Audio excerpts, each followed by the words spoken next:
الله الرحمن الرحيم نحمده ونصلي على رسوله الكريم اما بعد اعوذ بالله من الشیطان الرجیم بسم اللہ الرحمن الرحیم۔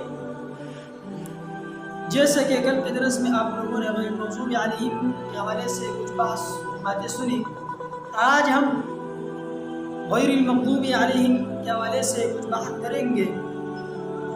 فرماتے ہیں بعض روایت سے ثابت ہے کہ مغضوب علیہم جن پر اللہ کا غضب نازل ہو، اس سے مراد یہودی اور نصارہ ہے۔ ابن ابی حاتم کہتے ہیں کہ مفسرین کے درمیان اس میں کوئی اختلاف نہیں، انہوں نے فرمایا لا اعلم خلافا بین المفسرین فی التفسیر۔ اچھا، آگے پھر ذکر کرتے ہیں کہ مغضوب علیہم سے کون مراد، تو فرماتے ہیں مغضوب علیہم سے مراد یہود ہے اور ضالین سے مراد نصارہ ہے، اس لیے کہ صراط مستقیم پر چلنے والوں کے لیے ضروری ہے کہ وہ ان دو گروہ سے بچنے کی کوشش کرے۔ جب آپ کا ملاقات، آپ کا اٹھنا بیٹھنا یہود اور نصارہ سے ہوگا تو آپ کے سیدھے راستے پر چلنا مشکل ہوگا۔ تو ہمیں چاہیے کہ ہم ان دو گروہ سے کنارہ کشی اختیار کرنی چاہیے تاکہ ہمارے لیے سیدھے راستے پر چلنا آسان ہو۔ پھر آگے فرماتے ہیں کہ ان کی غلطیاں کیا تھی، اتنی بڑی بڑی غلطیاں، ان کیوں گمراہ فرقے قرار دیا گیا؟ سب سے پہلے غلطی ان کی یہ تھی کہ وہ جان بوجھ کے صحیح راستے پر نہیں چلتے۔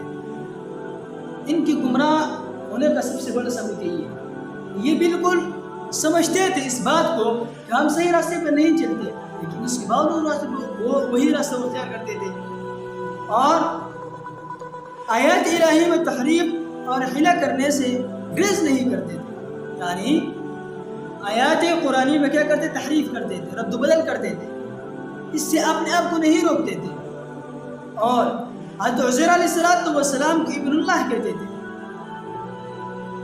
تو جب انہوں نے عزیر علیہ السلام کو ابن اللہ کہا اور اللہ کے آیاتوں میں انہوں نے کیا کی؟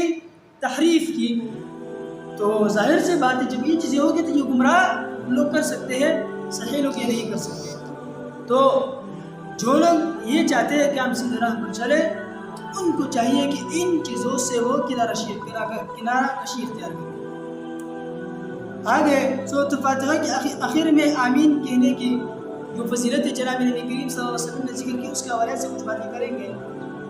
جناب نبی کریم صلی اللہ علیہ وسلم نے آمین کی فضیلت بیان فرمائی ہے، اس لیے کہ امام اور مقتدی ہر ایک کو آمین آمین کہنی چاہیے۔ کیوں؟ جناب نبی کریم صلی اللہ علیہ وسلم جہری نمازوں میں اونچی آواز سے آمین کہا کرتے تھے، صحابہ بھی، حتیٰ کہ مسجد میں ایک گونج کی آواز اٹھتی تھی۔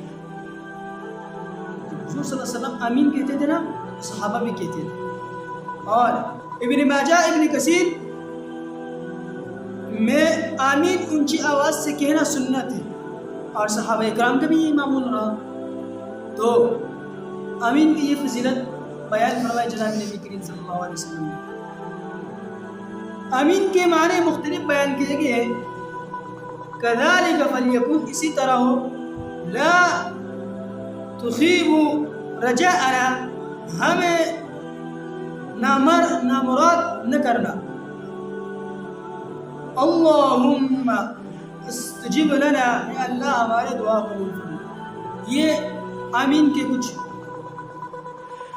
کے ترجمے کے حوالے سے کچھ باتیں تھیں کہ اس کا معنی کیا ہے۔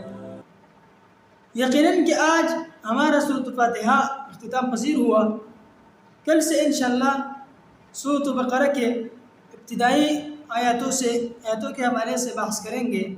یہ سلسلہ آگے چلتا اللہ کی فضل و کرم سے جاری اور ساری رکھیں گے انشاءاللہ، تاکہ ہمارا کوئی چھٹی غیر حاضری نہ ہو۔ انشاءاللہ اس سلسلے کو آگے بڑھاتے ہوئے چلیں گے۔